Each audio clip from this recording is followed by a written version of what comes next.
Greetings to you, our lovely viewers, and welcome to another episode of Ones to Watch. My name is Anantriska, your host.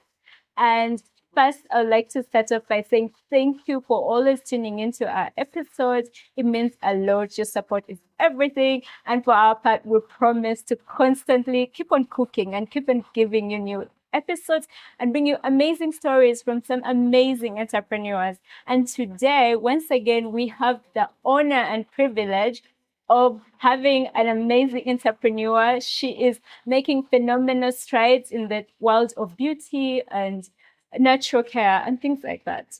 She is a phenomenal woman. She is strong. She's independent. And some call her the She Lord of Beauty and Hair and Natural Organics. Hope Kayeny. Welcome to URA TV. Welcome to Ones to Watch. Thank you so much. First of all, I really like your name. When we're checking you out, when we're making the list for people who'd like to have on the show, and I was like, Kayeny, that's Kayeny, right? That's a really cool name. Thank you. What does it mean? Kayeny means desire, like God's wow. desire, or your desire to seek for God. That's lovely. That's a really dope meaning. Thank you. So Kayeny, I'll stick with that from now. Hope. Hi. Okay.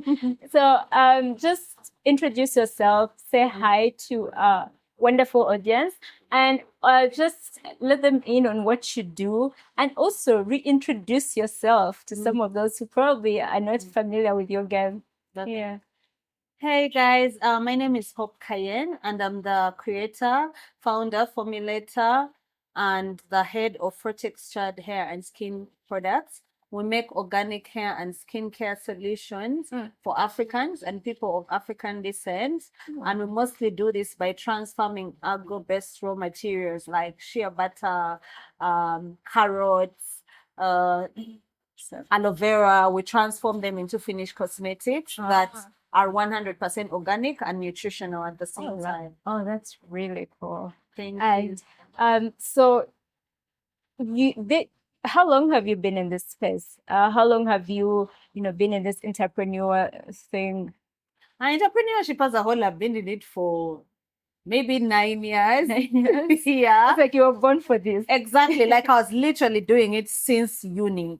Like when I was in, that's generally, actually, uni, that was business, because I'd go to Chinatown, buy shoes and bags as in Malaysia, and send them back to Uganda and sell them.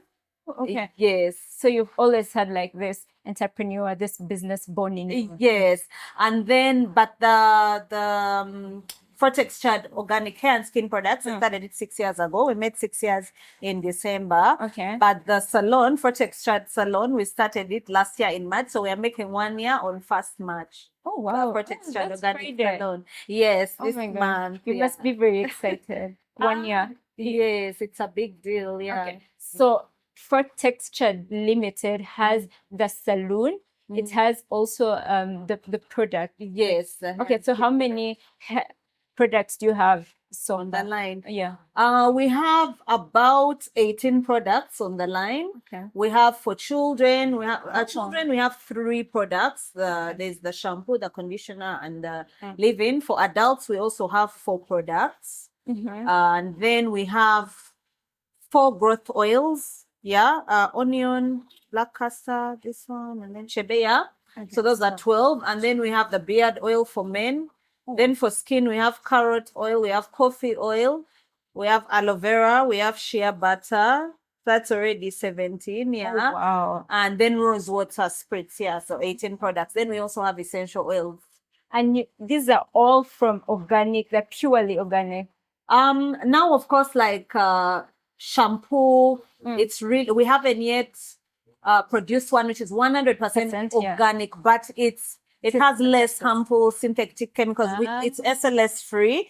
It doesn't dry up your scalp. It doesn't burn your face, because we try to use more organic. We infuse it with the organic products, and we don't use harsh chemicals. We use food-based chemicals that you would find in food. Yes. Oh, okay. Yes. And how do you source your product? Because I understand that, when you're in this organic space, it's important to pick out like the right ingredients. Yes. For me, fortunately, I did my own studies and research before I started my products. By the time I went to a chemist and asked her to help me, I actually had my formula. So I knew what I wanted to be in my products. I knew that despite the fact that for now we can't have these products, like let's say a particular product like a shampoo and conditioner, they'll need some sort of chemicals, but these are not chemicals that harm the body. They're actually, then we infuse them with a lot of oils and stuff. So I knew what works and I knew where to get them also, because the lady was working with an institute that focuses so much on creating URI, Uganda Industrial Research Institute. So she really had that knowledge. But those are the only products that have a bit of some chemical. All the rest of our products are 100% pure organic products. And we source everything from Uganda. Yes, because we use carrots, coffee, aloe vera. That is what we like to yes, at yes, that time. yes. Build Uganda by Uganda. Yes, so 90% of our products are 100% organic. Okay. Yes. You mentioned that when you went to see the chemist, or the person to sort of like help you put this together, you already had your formula and you knew what you wanted, and sort of like, I want this, just help me execute this. So I'm wondering, did you study this? Did you have like an academic background? Yes, I did. So I've always had a passion for doing cosmetics. I remember when I was younger, my mom was like, I would take her stuff and I would mash up her stuff. Like, it has always been like that. So when I went to uni, I met this Indian roommate of mine, as in Malaysia University, Limpopo Queen, and she was like, why do you have to wear wigs all the time? So I told her my hair is weak, and she was like, there's actually something called Ayurveda. Indians use a lot of natural stuff, and you know, they really care about their hair. So I started doing my research, I started doing online courses. I actually started really studying that because I went to uni a little bit early, so I had time to actually, you know, get to know everything. So by the time I came back to Uganda after my degree and everything. But wait, so when you're in uni, were you studying something still in this space, or you were like studying a whole? No, I was doing something completely different. I was doing digital film and multimedia. Yes. A bit more divergent. Yes. So now when I came back and I actually finished that, because before I was just doing research, I came back, I actually finished that course. I went to this lady who she was recommended, and I knew she was at URI. That's a very, very strong institute for things like that. So she helped me. We did more research, we dug into it, and then I just started it immediately because I realized that this is where my passions are. Like, I struggled with my hair. And I remember this girl told me, you don't have to wear wigs, they are damaging. Even those wigs have chemicals. Yes. So I just wanted to create a product or products whereby you take the products out of the shelf and you look at it and there's no strange chemical that you don't recognize. Yes. Like, it's not some long chemistry term and exactly, and you're like, what is this? So we try to use like normal fatty acids, things that help to moisturize the hair. Then we introduce some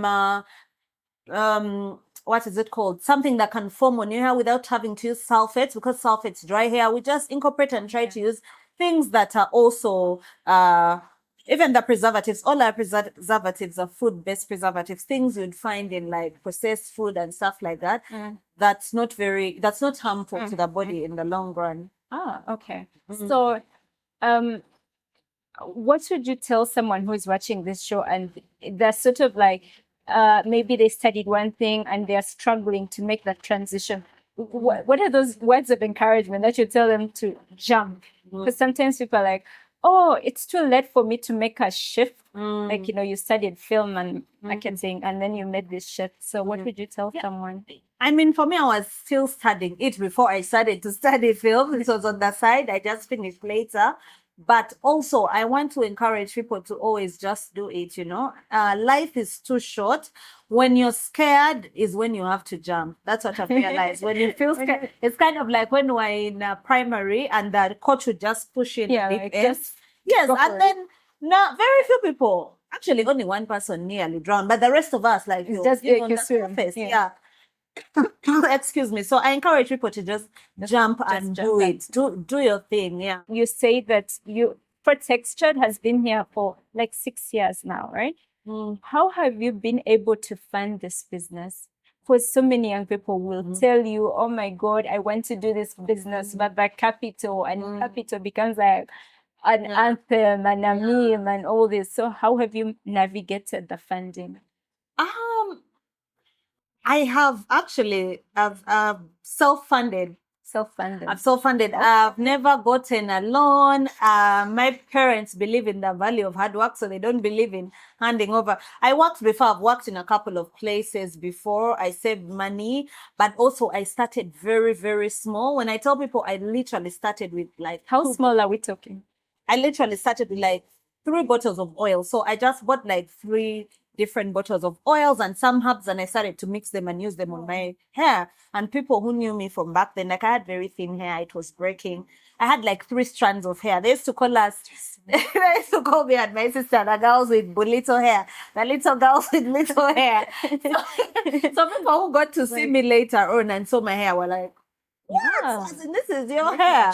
How did you do it? Yes. So that's when I started saying, okay, so I'm mixing these things and like I'll have a couple of herbs and oils. I mix them and put them in my hair. So they're like, maybe you should sell to us. That's how I started, like by word of mouth. And you know, when your product is good, there's always word of mouth. You don't need so much. Although, of course, if you go on all social media, you will find us as Fruit Extract or Hope Kayeny. Okay. Yeah. And so you've been self-funded for the most part. For the most part, but now, it brings into the NSSF High Innovator Award, where you emerged winner. Congrats to you, by the way. Thank you.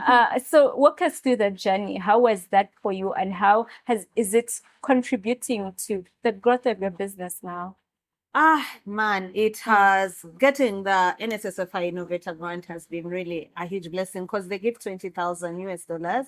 It's about 75 million Ugandan shillings. So it has enabled us to increase the economies of scale. Right now, we are able to purchase some machines and make products at a large scale because, you know, before I was doing it manually, like I told you, I learned how to do so I know how to mix them myself. But how many hand blenders do you use in a year? Like 4, and it's so expensive. So having machines that last like 10 years, 20, it increases the economies of scale. It cuts down our production costs and also increases our profit margin. So it has really helped us do that. So right now we are setting up a factory at MTAC in Nakawa. Like our neighbors. Yes. Actually, I got incubation there, and I'm the first person in the beauty manufacturing thing to be incubated there. They don't do that. I had to tell him. Yes, I just went and told him, I was like, I'm going to get this grant. I hadn't even been announced when I was just still doing the process. I was like, I'm going to get this grant and I need the space. I want to bring machines. I want to. I decided, it's all like a confidentiality. I'm like, yeah, it's going to happen. And I just immediately I won. I just called him and I was like, sir, I got it. I was like, yeah, your place is there immediately. Wow, that's like the power of visualizing. Yes. So I'm going to be pioneering the beauty manufacturing sector there at MTAC. Yes. Nice. Yeah. So the future is really bright. It is. It's bright for Textured. Yeah. So congrats on that. And how can people source for funding? You know, if someone is out there, you know, how did you land on the High Innovator, and how can... You know, that's a very interesting question, because today when I was somewhere and I was saying I'm rushing for an interview, someone said, how much do you pay for those interviews? How much do you know, because there's always CVs coming through. I've never approached... I was actually called. Yes, I was called. Sort of like even with us. Yes, I've never. Everybody always asks me, how much do you pay for TV? How much do you pay for this? God has just been so good to me. I've never approached any media house. I've never approached any grant opportunity that came to me. They just call me. They're like, the good thing is I have a very active social media presence. That's how you phone me. Yes. So everyone always finds me on social media. If they don't find my business, they'll find me because I'm everywhere. I'm on Facebook, Snapchat, Instagram, TikTok, anything you can think of. Yes. So that says that your marketing game is actually really strong. Yes. And how have you been able to sort of be consistent? Because I have, seen you on these platforms and you're really consistent. Yeah. How do you do that? Because some people struggle with it's really not easy. And that's why you see, despite the fact that I'm consistent, at least the most I can do is 2 days. If it's terrible, like maybe 3. But back then I would do every day because I didn't have the salon yet. There was more time. It was less busy. Yeah. But now it's really difficult. That's why sometimes you'll see me do morning, then evening. That time is not consistent. And we don't record when customers are in because it's already a noisy area. There's so much distraction. So to find that time now is so hard. It's so hard because Feb is busier than Jan. In Jan it was easy, but now there are seasons when it's impossible. But also back to your question of finding grant, I've just been blessed, but you can Google opportunities and be like grant opportunities for entrepreneurs in this section. That's how a lot of people do it. I'm wondering, and I know throughout our conversation so far, you have been hinting on, what's making your business stand out from others. But do you have like a business philosophy that always guides what you do? And if you do, and I'm sure you do, let's just spell it out to our audience. And you're like, this is what makes Protexture tick. For me, I think my main business philosophy is you have to be authentic. You have to be very authentic. I've been consistent. Of course, like when we've increased, because like I told you, I was using a manual blender before. Yeah, so when you increase production, but you don't have the right equipment, it's so easy for your products to get watered down. And for me, I'm very, very consistent. My things have never changed. But when there's a bad batch, of course, because we are doing manually and we're not used to big production, which is not an excuse, we always ask our customers, every single customer, we tell them, if you're not satisfied, return it and we'll fix that. You don't like the consistency of the shampoo. Our customer is the boss. For us, the customer is the king because I literally wouldn't have this if it wasn't for them. So they don't like the consistency of the moisturizer. We are going to change it. They don't like the consistency of the shampoo. We are going to change it. Actually, I think apart from being authentic, we are very customer oriented. Yes, we are customer oriented. Our customers dictate everything for us. So we started, I started with oils because originally I wanted my stuff to be 100% natural. So of course I started with the oil, the hot oil treatment, the first year. Then the first 6 months. Then afterwards, I decided with a leave-in conditioner and then the other products. But when I introduced those products, my customers kept telling me like, there are very few Ugandan products that are this affordable and they are very, very nice and effective. We need you to add more things. That is how we've added our things according to our customer needs. Then they were like, your products are so good, but we don't have a place where they can handle our hair as gently as your products work on our hair. So then we started this. Now our customers are demanding, we need boxes. In Chukuba, we need and then now we are opening a factory. So all of it is very customer oriented. Yes, because that's the person that puts the food on our table. That's true. Yes.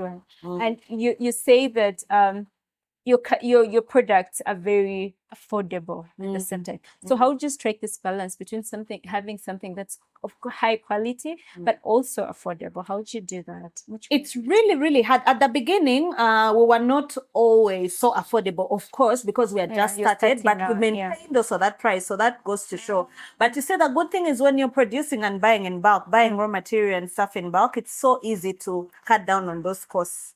So we also try to not increase randomly. It's like every 2 years, that's when we increase.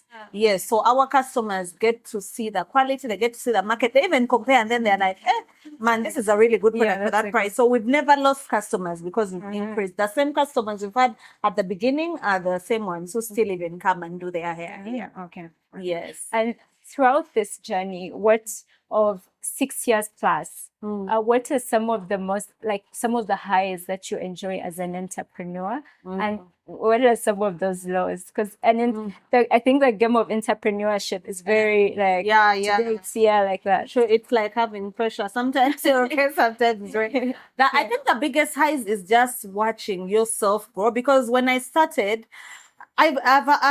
we just made 6 years in December.